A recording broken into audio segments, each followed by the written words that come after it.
दोस्तों नमस्कार, मैं एसपी भारिल बात कर रहा हूं आपसे और आपके साथ आज मुझे जिस विषय पे बात करनी है वो बहुत इम्पोर्टेंट सब्जेक्ट है और वो ऐसा सब्जेक्ट है जो हम सब की ज़िंदगी से जुड़ा हुआ है। वो ऐसा सब्जेक्ट है जिसमें मुझे आपसे बात करनी है और मैं बहुत आराम से रिलैक्स होकर आपसे बात कर रहा हूं और आप भी बिल्कुल आराम से रिलैक्स होकर मेरे साथ बात करें, क्योंकि अगर ये बात आज हमारी समझ में आ जाती है और हमें जच जाता है और हम समझ जाते हैं, अपने आप में कुछ चेंजेस कर लेते हैं, तो ज़िंदगी में एक बहुत बड़ा परिवर्तन होगा। और ये परिवर्तन की आवश्यकता बहुत ज़्यादा है, मैं जानता हूँ, मैं मानता हूँ इस बात को। इसलिए अगर आपने डायरी पेन नहीं लिए हों तो आप अपना डायरी पेन ले लें और जिससे हम आगे की बात कर सकें बहुत अच्छी तरह से। दोस्तों, हम बात कर रहे हैं ज़िंदगी में रिश्तों का महत्व, रिलेशनशिप। कैसे रिलेशनशिप का क्या महत्व है, कैसे रिलेशनशिप बननी चाहिए, आज हम बात करेंगे। रिलेशनशिप होती क्या है, आज हम बात करेंगे उस रिलेशनशिप के लिए हमें करने की क्या ज़रूरत है, उस रिलेशनशिप के लिए हम बात करेंगे कि क्या हमें कमी होती है और किस चीज़ की हमें उस कमी को दूर करने की ज़रूरत है। रिलेशनशिप को मैं 2 भागों में बाँटना चाहता हूँ। आपने शायद ये बात सुनी नहीं होगी, कहीं देखी भी नहीं होगी, पढ़ी भी नहीं होगी, लेकिन मैं इसे 2 भागों में बाँटना चाहता हूँ रिलेशनशिप को। एक रिलेशनशिप है एक रेगुलर रिलेशनशिप, मैं इसे अच्छा-सा नाम देना चाहता हूँ। इसलिए मैं कह रहा हूँ रेगुलर रिलेशनशिप की हम बात कर रहे हैं। एक रूटीन में जिस ढंग से रिलेशनशिप होती है, मैं उसकी बात कर रहा हूँ आपसे। और ये जो रेगुलर रिलेशनशिप होती है ना, ये स्वार्थवश होती है। इसे मैं कह सकता हूँ बेस्ड ऑन कन्वीनियंस। हम करते हैं, हमें कोई स्वार्थ है किसी से, हमें कोई आवश्यकता है, हमें कोई ज़रूरत है, तो हम उससे अच्छी रिलेशनशिप मेंटेन कर लेते हैं, बना लेते हैं। ये हमारी बेस्ड ऑन कन्वीनियंस होती है रिलेशनशिप, जिसे मैं रेगुलर रिलेशनशिप की बात करूँगा। मैं इसे ऐसे कह सकता हूँ कि मतलबी रिश्ते वो होते हैं जो रिश्तों का मतलब नहीं समझते। आई रिपीट, मतलबी रिश्ते वो होते हैं जो रिश्तों का मतलब नहीं समझते। वो रेगुलर रिलेशनशिप है और मैं नफरत करता हूं ऐसी रिलेशनशिप से और मैं चाहता हूं कि आप भी ऐसी रिलेशनशिप में विश्वास ना करें। मैं यहाँ पर एक डिस्क्लेमर दे दूं, मैं रिलेशनशिप की बात कर रहा हूं तो मैं लिव इन रिलेशनशिप की बात कतई नहीं कर रहा हूं। मैं बात कर रहा हूँ हस्बैंड वाइफ की बात मैं कर रहा हूँ, फैमिली की, बच्चों की मैं बात कर रहा हूँ। अगर आप बिजनेस में तो आपके कस्टमर की, आप अगर डायरेक्ट सेलिंग में तो अपलाइन डाउनलाइन की। हमने जो एक सेशन लास्ट किया था लाइव, जिसमें हमने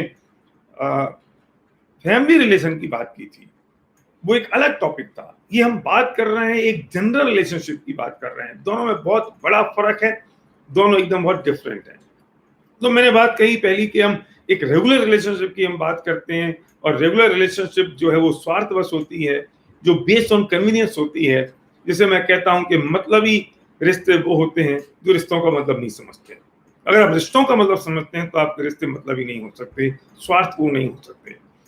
दूसरे रिलेशनशिप की मैं बात कहूंगा जिसे मैं कहता हूं आत्मिक रिलेशनशिप। आत्मिक, जो दिल से होती है, ये निस्वार्थ होती है। ये रिलेशनशिप निस्वार्थ है, इसमें कोई स्वार्थ नहीं है। ये based on your thought process, आपकी सोच, आपकी भावना, आपके नेचर पर होती है कि आप किस ढंग से आपका सोच और आपकी भावना है, जिस ढंग से आप उस भावनात्मक तरीके से रिलेशनशिप बनाते हैं जो बिल्कुल निस्वार्थ होती है। इसके लिए जैसा आपका स्वभाव है वैसे आप बन जाते हैं। तो मैं चाहता हूं कि आप स्वभाव को बदल लें।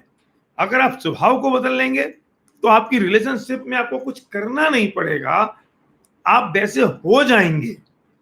कुछ करने की जरूरत क्या है? क्यों नहीं ऐसा हो कि आप हो जाएं वैसे?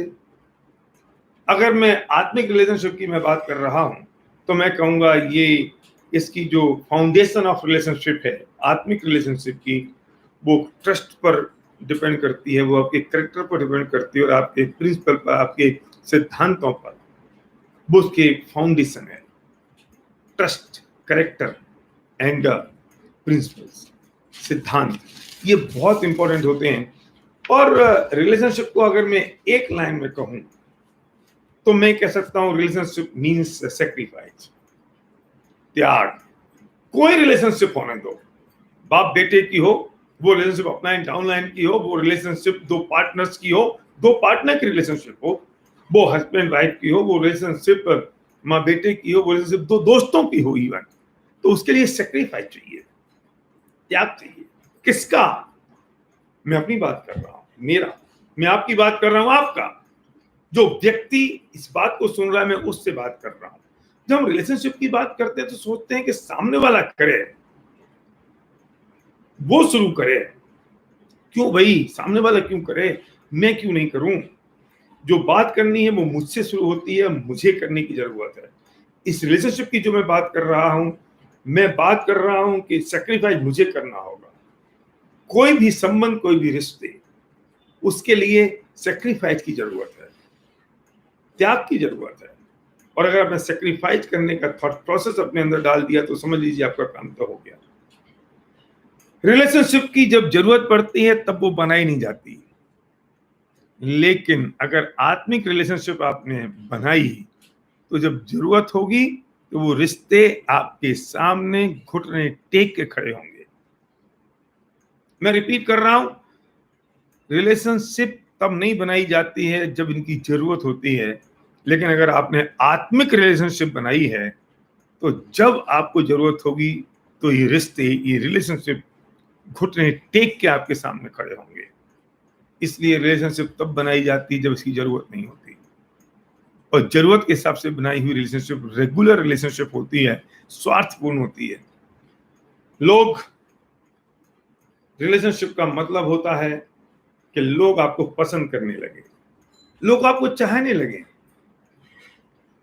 जब आपको लोग पसंद करने लगे तो समझ लेना कि आप रियल तरीके से एक रिलेशनशिप बिल्डर बन गए हैं। आप को लोग आपकी उपस्थिति को, आपकी अनुपस्थिति को लोग महसूस करें, भले ही उपस्थिति को महसूस करें या ना करें, तब समझ लेना कि आपने सही लोगों को, जिंदगी को छुआ है और सही तरीके से आपने काम किया है। टीचर क्या करता है बच्चों के साथ? जब बच्चे छोटे होते हैं तो जब वो स्कूल जाते हैं तो टीचर क्या करता है उनके साथ? टीचर उनको सिखाता नहीं है, उनको टॉफी देता है, उनके साथ खेलता है, वो उनके साथ सबसे पहले रिलेशनशिप बनाता है। और जब वो उनके साथ रिलेशनशिप बनाता है और जब वो बच्चे टीचर को पसंद करने लगते हैं, फिर टीचर उनको कुछ सिखाना शुरू करता है। और हमारी जिंदगी में हम क्या करते हैं? हमें लगता है कि हम पूरी दुनिया को सिखा दें, लेकिन मैं पूछता हूं, चाहे आप किसी की भी फैमिली की बात करें, बाहर की बात करें, आपने जिसको सिखाने की बात करी, मेरा क्वेश्चन ये है, क्या आपने उनके साथ पहले रिलेशनशिप बनाई? आपके संबंध और आपके व्यवहार क्या उनके साथ अच्छे हैं? तब तो आप उनसे बात करोगे। टीचर को पसंद करने लगते हैं बच्चे, तब बच्चा फिर स्कूल जाते वक्त रोता नहीं है। लेकिन जब तक बच्चा टीचर को पसंद नहीं करता तब तक वो स्कूल जाने से रोता है। हमें पहले ये हालात अपने आप में पैदा करने होंगे कि लोग हमें पसंद करने लगें, और जब लोग हमें पसंद करने लगेंगे तो ये काम हो जाएगा। इन चीजों की शुरुआत कौन करेगा? मैं करूंगा। तकलीफ सबसे बड़ी ये होती है किसी भी रिश्तों में, किसी भी दो लोगों के रिश्तों में तकलीफ यहां से शुरू होती है कि वो तो शुरू करें। चाहे दो दोस्तों की बात हो, चाहे अपलाइन डाउनलाइन की बात करें, चाहे हम फैमिली की बात करें, कि वो भी तो करें। अरे भाई, जब आप कार चलाते हो तो आप किसे देखते हो? अपनी कार, अपनी कार की बोनट को आप देखते हो। आप अगर पड़ोसी की कार को देखो, इधर वाले की कार देखो, इधर वाले की कार देखो, पीछे वाले की कार देखो, तो आप कार चला पाओगे? आप किसी को नहीं देखते हो, आप अपनी कार देखते हो कि मेरी कार सीधी जा रही है कि नहीं। और जो भी मेरी कार का डायरेक्शन ये है, अब इधर वाला कोई आएगा तो मैं इधर कार करूंगा, इधर वाला आएगा तो मैं इधर कार कर लूंगा, लेकिन मैं साइड वाले की कार को देखता हुआ गाड़ी चलाऊंगा तो नियम से एक्सीडेंट होने वाला है। आपको देखने की जरूरत तो ये है कि शुरुआत मैं करूंगा। मैं, सर वो पहले तैयार हो तो मैं करूं। अरे यार, वो तैयार होगा तो आप क्या खाक करेंगे? फिर तो वो ही कर लेगा। शुरुआत मुझसे होगी, मुझे शुरू करना पड़ेगा। मैं तैयारी में हूं। जब मैं शुरू करूंगा तो सामने वाला अपने आप करेगा, और नहीं करेगा तो नहीं करेगा, मेरा काम तो हो गया। लेकिन जब सब लोग एक दूसरे की बात करेंगे, जब सब लोग दूसरों की बात करेंगे, तो शुरू कौन करेगा? इसकी शुरुआत मुझसे होनी चाहिए, और इसकी शुरुआत अभी से होनी चाहिए। देखो, रिलेशनशिप का काम क्या होता है कि जब आप ट्रेन में जाते हो और आप किसी कोच में चढ़ गए और आपके पास रिजर्वेशन नहीं है, और सामने भी 3 लोग बैठे हुए हैं और इधर भी 3 लोग बैठे हुए हैं और आप उनसे जगह मांगो तो आपको नहीं देंगे, और आप उस जगह खड़े हो जाओ और आप बात करने लग जाओ कि यार आजकल तो क्या चल रहा है, कोविड चल रहा है, आजकल तो प्रधानमंत्री ने ये बात करना शुरू कर दी है, और आपने उनसे बातें चीजें शुरू कर दी। आपने अपनी जेब में से एक टॉफी निकाली या आपने पानी पिया तो आपने उनसे कह दिया भाई साहब पानी पी लो। आप क्या कर रहे हो? सिर्फ सामान्य सी बात कर रहे हो, आप पानी पूछ रहे हो, पानी दे रहे हो, पानी ले रहे हो और आप खड़े हो। आपको सीट मांगनी नहीं पड़ेगी, वो ही कहेगा भाई साहब खड़े क्यों, आ जाओ बैठ जाओ ना। लेकिन अगर आप ये रिलेशनशिप नहीं बनाते और उससे कहते कि भाई साहब जरा खसकना, मुझे बैठना है, वो कहता है रिजर्वेशन है, तुम्हारी सीट है, ये मेरी सीट है, काय को आए हो, उसकी ईगो हटोती और दंगा और झगड़ा यहां तक बढ़ जाता कि हो सकता था कि मारा पीट हो जाए और हमारी पुलिस में रिपोर्ट हो जाए। लेकिन दूसरा ऑप्शन ये होता है कि हम खड़े होकर सिर्फ पानी पूछ रहे हैं, उससे बात कर रहे हैं, मुस्कुरा रहे हैं, वो मुस्कुरा रहा है तो वो ही ऑफर करता है भाई साहब बैठ जाओ ना। अरे सुनो, हमारी अगर ऊपर की सीट है और मुझे अगर नीचे की सीट चाहिए ना, तो आप किसी से कहो कि भाई साहब ऊपर की ले लोगे क्या, वो नहीं नहीं क्यों क्यों ले लूं। मत करो बात, आप तो बैठे बैठे 1 आध घंटे उससे बातें करो, और आप खाना खा रहे तो पूछो भाई साहब खाना खाओगे, और आप अगर पानी पी रहे हो तो उससे पूछो भाई साहब पानी पियोगे, और थोड़ी देर बाद आप कहो भाई साहब आपकी कौन सी सीट है, वो खुद ही कहेगा क्यों आपको नीचे की चाहिए क्या, ले लो कोई बात नहीं मैं ऊपर चला जाऊंगा। अरे यार ट्रेन की सीट मिल जाती है, नीचे की बर्थ मिल जाती है, तो जिंदगी में क्या नहीं मिल सकता अगर आप थोड़ी रिलेशनशिप बना के रखें तो। पर मैं बात कर रहा हूं जिंदगी के मामले में, जो मैंने एग्जांपल दिया, जब मैं जिंदगी की बात करता हूं तो मैं निस्वार्थ होने की बात करता हूं, जब मैं जिंदगी की बात करता हूं तो कोई एक्सपेक्टेशन की बात नहीं करता हूं। अगर मेरी एक्सपेक्टेशन अगर मेरी है तो मेरी वो रिलेशनशिप निस्वार्थ रिलेशनशिप नहीं है, वो मेरी स्वार्थपूर्ण रिलेशनशिप बन गई। मैं फिर कह रहा हूं कि चीजें तो पूरी हो जाएंगी, चीजें तो आ जाएंगी, लोग आपको मिल जाएंगे, सब कुछ हो जाएगा, लेकिन आपके थॉट में ये स्वार्थ नहीं होना चाहिए, ये बहुत इंपॉर्टेंट है। देखो बुरा ना मानो तो ये बात कहूं, कुत्ते में और इंसान में ज्यादा फर्क नहीं है। कुत्ता जब भौंकता है ना और तुम भौंकने लगो तो वो काट खाएगा।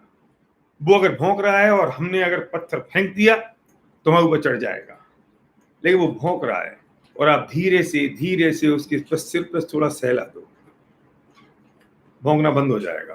फिर उसके गले पे जो है ना इधर थोड़ा सा हाथ फेर दो, वो पूंछ हिलाने लग जाएगा और उसकी लार टपकने लगेगी उसकी मुंह में से। फिर तुम्हें उससे जो करवाना है ना वो करवा लो। उससे कहोगे खड़ा हो जा, वो 2 पैर पर खड़ा भी हो जाएगा। उससे कहोगे नाचो, वो नाच भी लेगा। लेकिन क्या सोचते हो कि अगर वो भौंक रहा है तुम पत्थर फेंक दोगे तो तुम जीत गए? नहीं, इंसान को भी पुचकारना पड़ता है। इसे मैं बहुत बढ़िया तरीके से कहता हूं, आपको सुन के मजा आएगा कि आप पैसों से कुत्ता खरीद सकते हो लेकिन पूंछ नहीं हिलवा सकते। पूंछ हिलवाने के लिए आपको मोहब्बत करनी पड़ती है, उसको प्यार करना पड़ता है कुत्ते को। पैसा कुत्ता दे देगा, पूंछ नहीं हिलवा सकता, उसके लिए तो मोहब्बत देनी पड़ेगी, मोहब्बत करनी पड़ेगी आपको। तो इसलिए जब हम बात करते हैं दिल से, जब हम दिल से मोहब्बत की बात करते हैं, जब हम बात करते हैं कि दिल से किसी को चाहो, और जब हम रिलेशनशिप की बात करते हैं तो करें क्या। ये तो मैंने समझ लिया कि ये रिलेशनशिप होती है, 2 तरह की होती है, कैसे करनी चाहिए, करें क्या। अब मैं सेकंड एस्पेक्ट पे आता हूं कि अच्छी रिलेशनशिप बनाने के लिए जीवन में जितनी इंपॉर्टेंट है रिलेशनशिप, उसके लिए क्या करना होगा।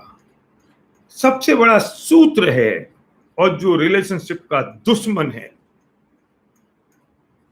इस बात को आप समझ लें, अपेक्षा और उपेक्षा रिलेशनशिप का दुश्मन है। एक्सपेक्टेशन, आपने दुनिया में किसी भी व्यक्ति से कोई अपेक्षा की और अपेक्षाएं कभी पूरी नहीं होती, ये निश्चित है। तो अपेक्षाएं पूरी नहीं होती तो रिलेशनशिप बिगड़नी ही है। किसी भी तरह की कोई भी एक्सपेक्टेशन, कोई भी अपेक्षा, बिगड़ेगी रिलेशनशिप। हटा दो सारी अपेक्षाएं, किसी से भी नहीं। माँ बेटे से ना करे, बाप बेटे से ना करे, भाई भाई से ना करे, बेटा बाप से ना करे, एक दो दूसरे दोस्त से ना करे। अगर आपने अपेक्षा की, एक्सपेक्टेशन की, तो रिलेशनशिप तो खराब होना निश्चित है, क्योंकि एक्सपेक्टेशन कभी पूरी नहीं होती। और आपकी एक एक्सपेक्टेशन यहाँ है, अगर ये पूरी हो गई तो हमारी एक्सपेक्टेशन यहाँ हो जाती है, फिर वो पूरी होगी तो ये हो जाती है। वो एंडलेस होती है एक्सपेक्टेशन, और कभी ना कभी तो ब्रेक होगी, और जैसे ही वो ब्रेक होती है रिलेशनशिप ब्रेक हो जाती है, क्योंकि हमारी रिलेशनशिप टिकी हुई है सिर्फ एक्सपेक्टेशन पर। हटा दो सारी अपेक्षाएं। अगर आपकी अपेक्षाएं हट गई तो आपकी रिलेशनशिप कभी ब्रेक नहीं होती। मुश्किल है ना? हाँ मैं जानता हूं थोड़ा मुश्किल है, मैं जानता हूं बहुत मुश्किल है, लेकिन अगर आपको रिलेशनशिप बरकरार रखनी है और अपनी खुशी नहीं खोनी है, तो ये मुश्किल काम थोड़ा सा आपको करना पड़ेगा मेरे दोस्त, करना पड़ेगा। अगर आपको किसी व्यक्ति के साथ कुछ एक्सपेक्टेशन हो रही हैं तो उनको हटाना सीख जाओ। अगर आप डायरेक्ट सेलिंग इंडस्ट्री में हैं तो आपकी एक्सपेक्टेशन अगर अपलाइन से है तो रिलेशनशिप ब्रेक होगी, आपकी एक्सपेक्टेशन डाउनलाइन से है तो रिलेशनशिप ब्रेक होगी। अगर आप बिजनेस में हो, कोई एक्सपेक्टेशन आपकी ग्राहक से है तो ब्रेक होगी। हटा दो एक्सपेक्टेशन। अगर आपने अपनी एक्सपेक्टेशन हटा दी तो आपकी रिलेशनशिप कभी ब्रेक होने वाली नहीं है। और दूसरा दुश्मन है जो सबसे बड़ा है, वो है उपेक्षा। उपेक्षा, मैं दो बात कह रहा हूं, अपेक्षा और उपेक्षा। अपेक्षा की बात मैं कर चुका हूं, मैं उपेक्षा की बात कर रहा हूं। उपेक्षा का मतलब हमने इग्नोर कर दिया। मेरा दोस्त यहां आया और मैंने उस पर ध्यान नहीं दिया, रिलेशनशिप ब्रेक हो जाएगी। मैंने मेरी वाइफ को, मेरे बच्चों को, मेरे भाई को इग्नोर कर दिया जानबूझ के। मैं अनजाने की बात नहीं कर रहा हूं, अनजाने में कोई चीज हो जाए तो मिस्टेक है, अब माफी मांगी जा सकती है, लेकिन मैं जानबूझ के अगर उसे इग्नोर कर रहा हूं तो रिलेशनशिप ब्रेक हो जाएगी। मैं कैसे किसी की उपेक्षा कर सकता हूं? अगर आपको उपेक्षा करनी है तो आप कह दो सामने से, स्पष्ट और ट्रांसपेरेंसी के साथ बात कर लो। लेकिन जब आप ट्रांसपेरेंसी के साथ नहीं करते हैं और उपेक्षाएं करने लगते हैं लोगों की, तो ये बहुत मुश्किल हो जाता है। इसलिए उपेक्षाएं और उपेक्षा करना हमारी रिलेशनशिप को ब्रेक कर देता है, जो बिल्कुल नहीं होना चाहिए और न जिसकी जरूरत है। इसके आगे एक बात और है जो और इंपॉर्टेंट है। मैंने अपेक्षा की बात करी, मैंने उपेक्षा की बात करी कि मैंने किसी को इग्नोर कर दिया तो उसकी ईगो हर्ट हो गई। दोनों केस में ईगो हर्ट हो रही है। अपेक्षा फुलफिल नहीं होती है तो ईगो हर्ट होती है, और अगर उपेक्षा कर दी तो ईगो हर्ट होती है। जब ईगो हर्ट हो जाती है तो वहां रिलेशनशिप टिक ही नहीं सकती,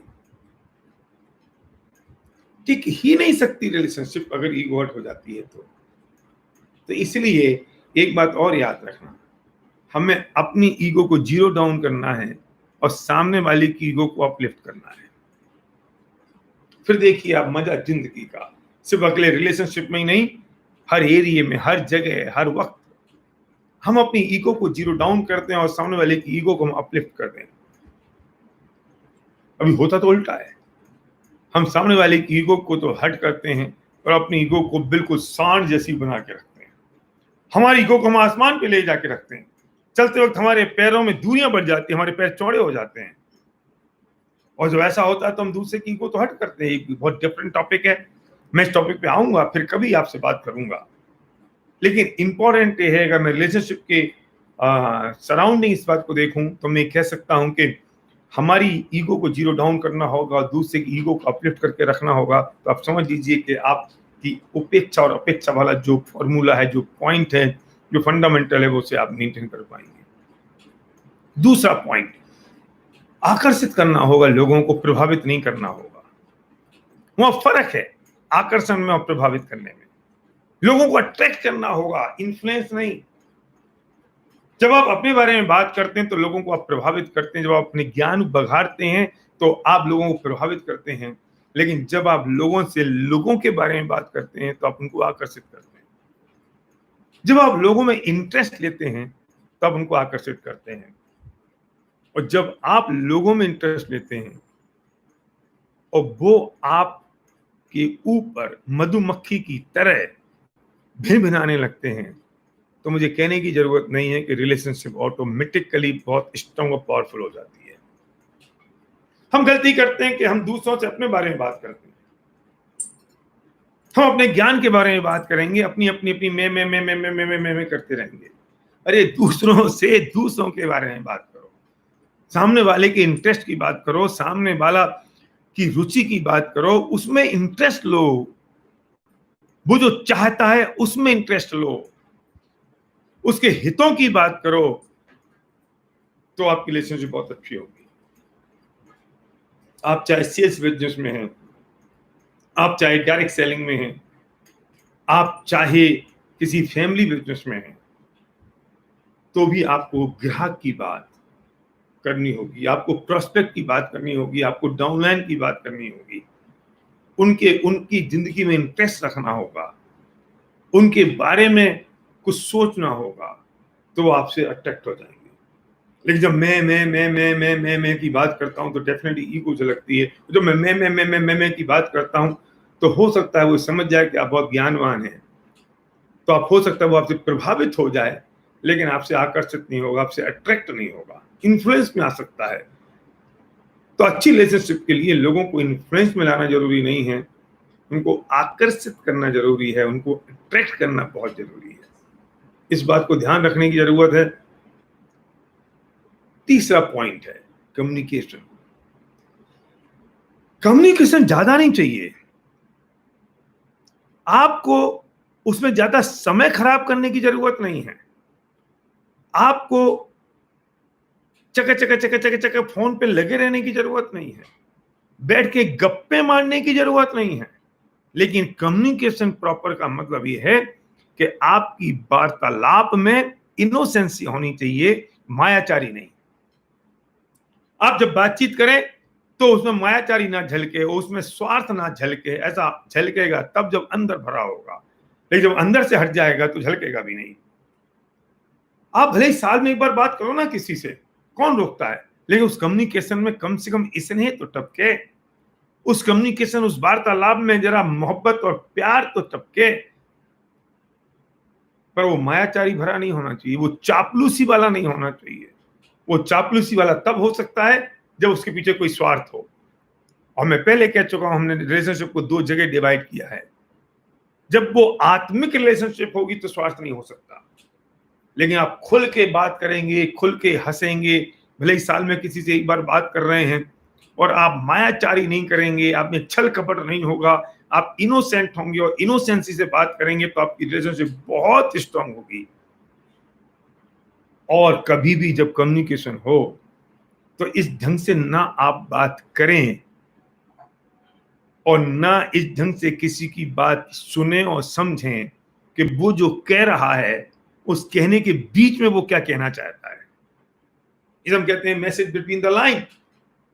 हम बोलते भी इस ढंग से हैं जैसे वो सामने वाला मैसेज बिटवीन द लाइन पकड़ ले, और हम सोचते भी जब सामने वाले की हम सुनते हैं तो सुनते वक्त भी हम उसकी मैसेज बिटवीन द लाइन पकड़ने की कोशिश करते हैं, तो हम बहुत टेंशन में होते हैं, आकुलता में होते हैं, और अननोइंगली और नोइंगली हमारी रिलेशनशिप उसके साथ खराब हो जाती है। क्योंकि हम सोच रहे हैं अगर ये राम है, इसने कहा है तो इसका मतलब क्या है, अगर ये कह रहा है तो इसने ऐसा कहा तो इसका मतलब ये है, इसका मतलब ये हो सकता है। अरे जाने दो ना यार, हम वही बात समझेंगे ना जो मुंह पे कह रहा है, हम वही समझें ना, हमारे हित में भी यही है कि हम वही समझें जो वो कह रहा है, हम वो समझ जाएं, बात खत्म। हम क्यों वो जानने की कोशिश करते हैं, अरे उसने अगर कोई बात इस ढंग से कही भी है कि वो कुछ और कहना चाहता है, बोल कुछ और रहा है, कुछ उसने छल कपट किया है, उसने कुछ मायाचारी करी है, करने दो ना, उसका पापन उसके साथ है, हमारे साथ तो नहीं है। हम तो वही समझेंगे जो वो कह रहा है। अगर हमने ये समझ, हमारा बड़ा प्रॉब्लम ये भी है कि हम वो तो सोचते ही हैं जो हम सोचते हैं, और हम वो भी सोचते हैं जो सामने वाला सोच रहा होता है। ये हमारा बड़ा प्रॉब्लम है। और जब ये प्रॉब्लम हमारा होता है तो तकलीफ ये होती है कि परेशानी में हम होते हैं, सामने वाला नहीं। बंद कर दो इस सोचना कि सामने वाला क्या सोच रहा है, बंद कर दो, जो वो कह रहा है वो समझ लो। अगर हमने वो जो कह रहा है वो समझ लिया तो हमारा कम्युनिकेशन भी प्रॉपर हो जाएगा। मैसेज बिटवीन द लाइन पढ़ने की कोशिश मत करो, और मैसेज बिटवीन द लाइन बोलने की कोशिश भी मत करो। और जब ये नहीं कहेंगे तो हमारा कम्युनिकेशन अच्छा हो जाएगा।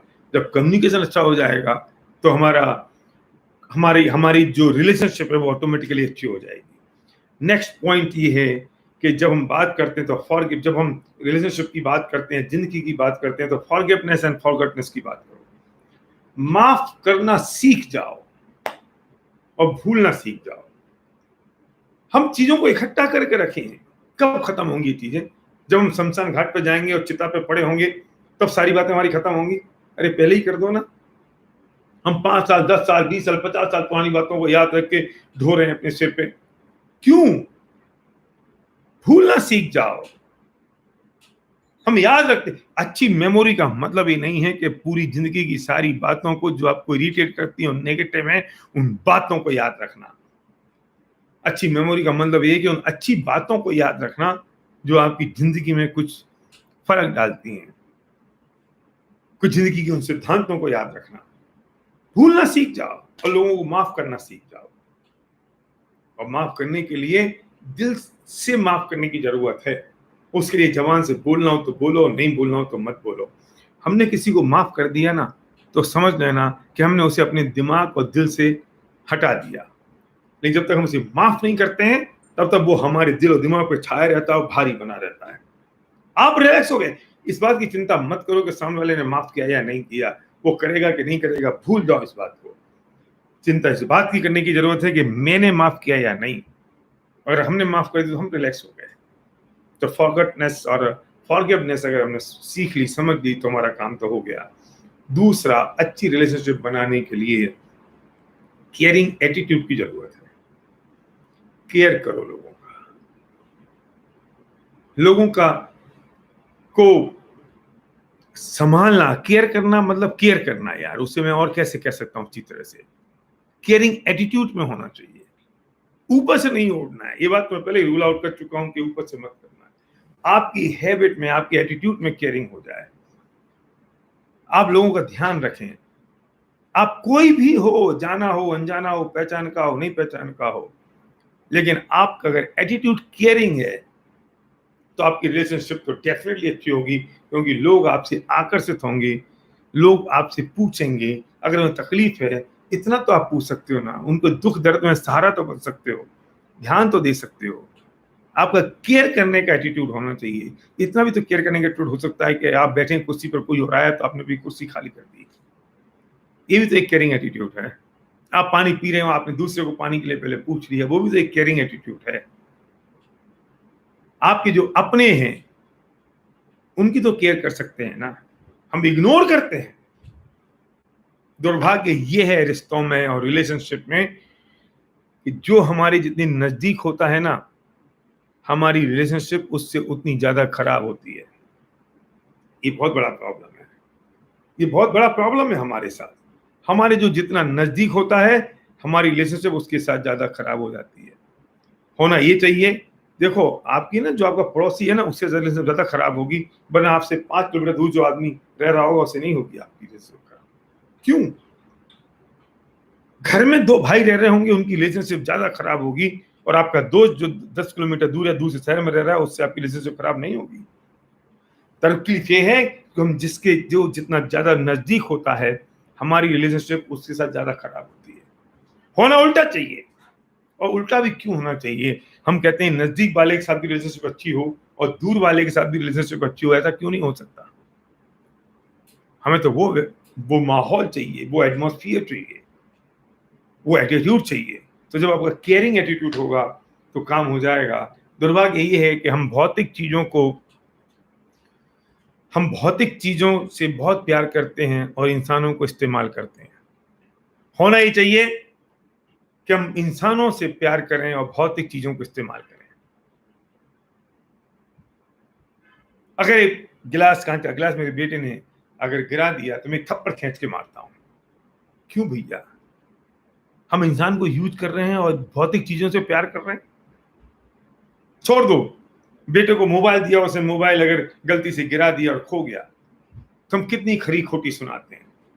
समझते नहीं हो तो मैं 10,000 रुपए का मोबाइल था। अरे तो 10,000 रुपए भी तो भौतिक चीजें हैं, वो भी तो अजीब है, वो भी तो पुद्गल है, और ये तो इंसान है, ये तो जीव है। तुम इसको भला बुरा कह रहे हो, उस पुद्गल के चक्कर में, उस अजीब के चक्कर में, उस भौतिक चीजों के चक्कर में। अगर बेटे ने हमारी कार के ऊपर अगर स्केच कर दिया और नई कार हम लेके आए तो हम उसको थप्पड़ मार देते हैं, डांटते हैं, पीटते हैं, तूने कार को स्केच कर दिया। ओहो, हम भौतिक चीजों से प्यार कर रहे हैं और इंसानों को यूज कर रहे हैं। होना ही चाहिए कि हम भौतिक चीजों को यूज करें, उनका उपयोग करें और इंसानों से प्यार करें। तो समझ लेना कि आपका काम हो गया। नेक्स्ट पॉइंट, हमें आदत डालनी होगी कॉम्प्लीमेंट्स देने की। हमें आदत डालनी होगी लोगों से को कुछ प्रशंसा करने की, उनके बारे में कुछ अच्छा बोलने की। आदत शब्द का प्रयोग किया है मैंने, ये हमारे हैबिट का पार्ट बनना चाहिए। पता भी नहीं चले आपने कब कह दिया, आपको महसूस ही नहीं हो कि आपने कब उनकी किसी की प्रशंसा कर दी। अभी तो हमारी आदत है, नहीं मेरे से होता नहीं है। अच्छा, तेरे से क्या नहीं होता? बुराई तो तेरे से हो जाती है पर प्रशंसा नहीं होती तेरे से ना। वेरी गुड, हैबिट बनाओ। कैसी बनाओ? अगर तुम्हारी हैबिट नहीं है, इसका मतलब तुम नेगेटिव एटीट्यूड के आदमी हो, तो मैं दुनिया में किसी में कुछ अच्छा दिखाई नहीं देता। कुछ लोग कहते हैं मैं कॉम्प्लीमेंट दूंगा तो प्रशंसा करूंगा तो ये तो चापलूसी हो गई। सुनो, स्वार्थ के कारण प्रशंसा करोगे तो चापलूसी है, और निस्वार्थ रूप से प्रशंसा करोगे तो वास्तव में कॉम्प्लीमेंट्स है। ये बात मुंशी प्रेमचंद ने कही है अपनी एक स्टोरी में। आपको आदत डालनी पड़ेगी, तो कैसे डालूं? एटीट्यूड डालो अच्छा देखने का। कुछ भी हो सकता है वो अच्छा, कुछ भी। सोचना जरा ईमानदारी से, आपने अपने बेटे की प्रशंसा कब से नहीं की? आपने अपनी वाइफ की प्रशंसा कब से नहीं की? और जो मेरी माता बहनें मेरी सुन रही हैं, मैं उनसे पूछता हूं, उन्होंने अपने हस्बैंड को कब से कॉम्प्लीमेंट नहीं दिया? शर्म आती है ना? मैं शर्म को तोड़ना चाहता हूं। मैं पूछ रहा हूं, आपने अपने बेटे को कब से नहीं कहा कि I am proud of you? अगर आप डायरेक्ट सेलिंग इंडस्ट्री में, आप बिजनेस में, तो मैं आपसे पूछना चाहता हूं, आपने कब से अपने किसी डाउनलाइन को एडिफाई नहीं किया? आपने कब से अपनी अपलाइन को थैंक्स नहीं कहा? मैं पूछना चाहता हूं आपसे, बताओ ना जरा। मैं पॉज दे रहा हूं आपको सोचने के लिए, मैं पॉज दे रहा हूं जिससे आप सोचें। बहुत सारे मैसेज आ रहे हैं यहां पर, मैं देख रहा हूं। मुझे वो मैसेज चाहिए कि अगर आपने कब से किसी को कॉम्प्लीमेंट नहीं दिया।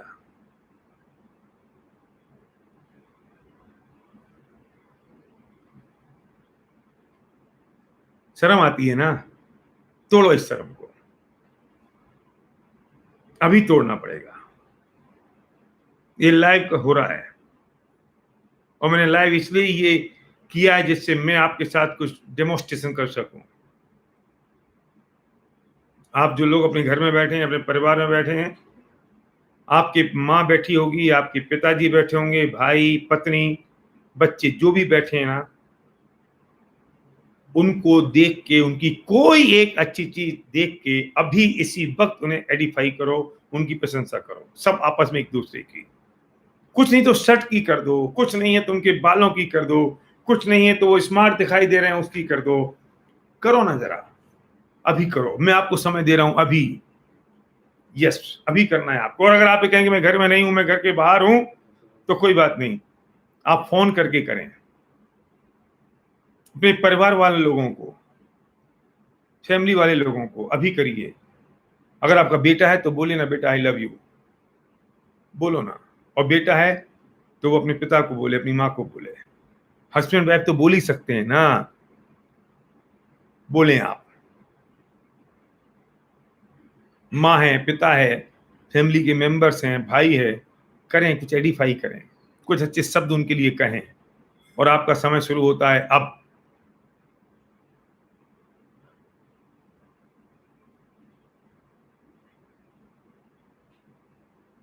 यस, मैं मैसेज देख रहा हूं और कुछ लोगों के मैसेजेस आ रहे हैं, आप बिल्कुल लिख रहे हैं। यस, मैं देख रहा हूं। Good good fantastic.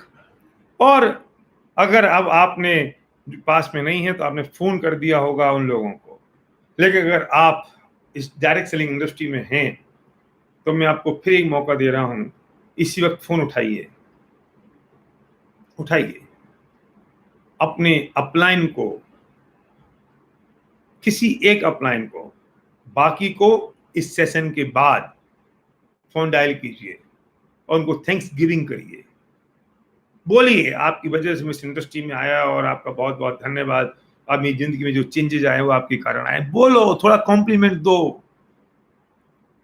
और अगर आप अपलाइन हैं, आपके पास डाउनलाइन के फोन आ रहे हैं, तो आप उनको एडिफाई करो, करिए। अभी आपका समय शुरू होता है। अब मैं बैठा हूं यहीं पर, कहीं नहीं जा रहा हूं, आप भी नहीं जा रहे हो, मैं भी नहीं जा रहा हूं। उठाओ फोन, संकोच मत करो। एक को फोन लगाओ, दो को लगाओ, बाकी को थोड़ी देर बाद लगाओ, लेकिन अभी तो शुरू तो अभी करना पड़ेगा, इसी वक्त करिए, लगाइए फोन। पर मुझे मत लगाना, मेरा फोन अभी बंद है, प्लीज मुझे मत लगाइए फोन, नहीं तो आप मुझे फोन लगाते रहेंगे तो मेरे फोन स्विच ऑफ है अभी।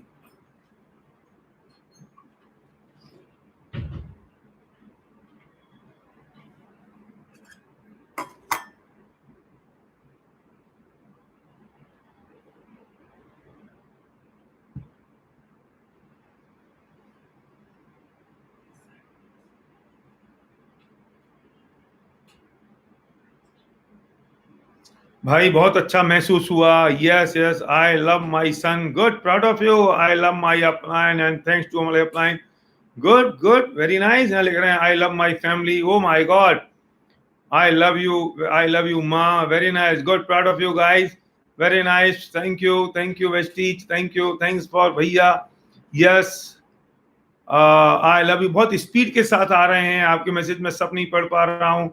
आई लव यू पापा, आई love you Rajesh, yes yes, good, fantastic, thank you भैया, yes, good, thank you, proud of you guys, proud of you, oh thank you very much, my upline, नाम भी लिखा है, oh my god, इतनी speed के साथ आप लोग यहाँ पे लिख रहे हैं, गुड गुड, रियली आपने जबरदस्त तरीके से मेरी बात को एक्सेप्ट किया, स्वीकार किया, थैंक्स, गुड। और आपने फोन कॉल भी किए, यस, ये आपका बैरियर टूटा है। एक सबसे बड़ी बात तो ये है, आपने उस बैरियर को ब्रेक कर दिया, यस। यहां भी कुछ हस्बैंड वाइफ को शर्म आ रही होगी, हम कैसे कहें, क्यों? आप लीगल, वैधानिक, कानूनी रूप से पति पत्नी हैं, बेटा भी आपका वैधानिक है, बोलो, गले लगाओ।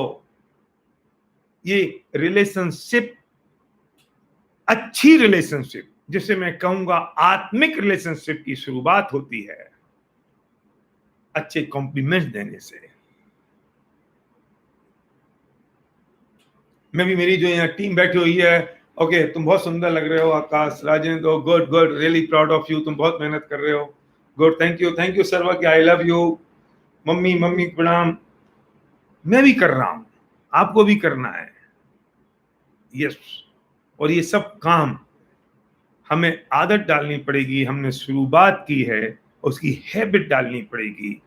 आप करो, फोन पे करो, आप देखना, आपने जिसको एडिफाई किया, जिसको कॉम्प्लीमेंट दिया, उसको अच्छा लगेगा या नहीं लगेगा इसकी चिंता मत करना, पर गारंटी करता हूं आपको बहुत अच्छा लगेगा। और लोग यहाँ लिख रहे हैं कि भैया मुझे बहुत अच्छा लगा, मुझे बहुत अच्छा लग रहा है, मैं बहुत हल्का महसूस कर रहा हूँ, यस सर्वज्ञ भैया, सर्वज्ञ, आई लव यू। पता नहीं आपके मैसेज में पढ़ूंगा, मैं इसके बाद ये रहेंगे ना यूट्यूब पर नीचे, मैं पढ़ूंगा आपको सब, तो आपको बहुत अच्छा लगेगा। और मेरे लिए इंपॉर्टेंट आप हैं, आपने किसी को अच्छा बोला, आपको अच्छा लगा, उसे कैसा लगा वो जाने, उसकी चिंता वो करे, मैं नहीं करूंगा। इस बात के लिए सख्त आवश्यकता है, इसकी आदत डालनी है। मैं शब्द का प्रयोग कर रहा हूं, हैबिट। मेरा तो संकट हो गया कि मैं मेरी फैमिली में बात करता हूं, मेरे कुछ कजिन से, किसी से, ब्रदर से, सिस्टर से, तो मैं कहता हूँ ओके थैंक यू, तो कहते हैं क्या हो गया आपको, मैं क्या करूँ, आदत पड़ गई है, थैंक यू, सॉरी।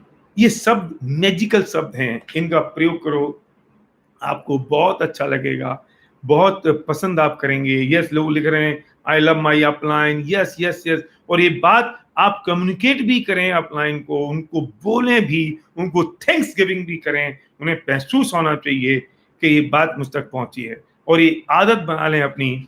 एक बात याद रखें, फील गुड फैक्टर पे काम करें। मुझे भी फील गुड होना चाहिए और सामने वाले को भी फील गुड हो, आपकी रिलेशनशिप अल्टीमेट हो जाएगी और पूरी दुनिया आप पे लट्टू होगी। मैं जो काम कर रहा हूं उसे मुझे फील गुड हो, और मैं जिसके लिए कर रहा हूं उसको फील गुड हो। पुलिस वाले ने आपको पकड़ लिया रास्ते में और पुलिस वाले ने आपसे कुछ बात कही और आप उससे कहो भाई साहब थैंक यू, उसे फील गुड हो रहा है। आप बोलो सॉरी, उसे फील गुड हो रहा है। क्यों? क्योंकि उसको लग रहा है कि कोई बोलने वाला नहीं है, उसको चौकीदार को, गार्ड को कोई बोलने वाला नहीं है सॉरी और थैंक यू। 10-20 रुपए की टिप देने वाला कोई नहीं मिलता है। अगर आपने 10-20 रुपए, 25-50 रुपए की टिप दे दी तो फील गुड आपको भी होता है, फील गुड उसको भी होता है। इंपॉर्टेंट है कि फील गुड फैक्टर पे हम काम कर रहे हैं या नहीं कर रहे हैं, हमने उसका ध्यान रखा है या नहीं।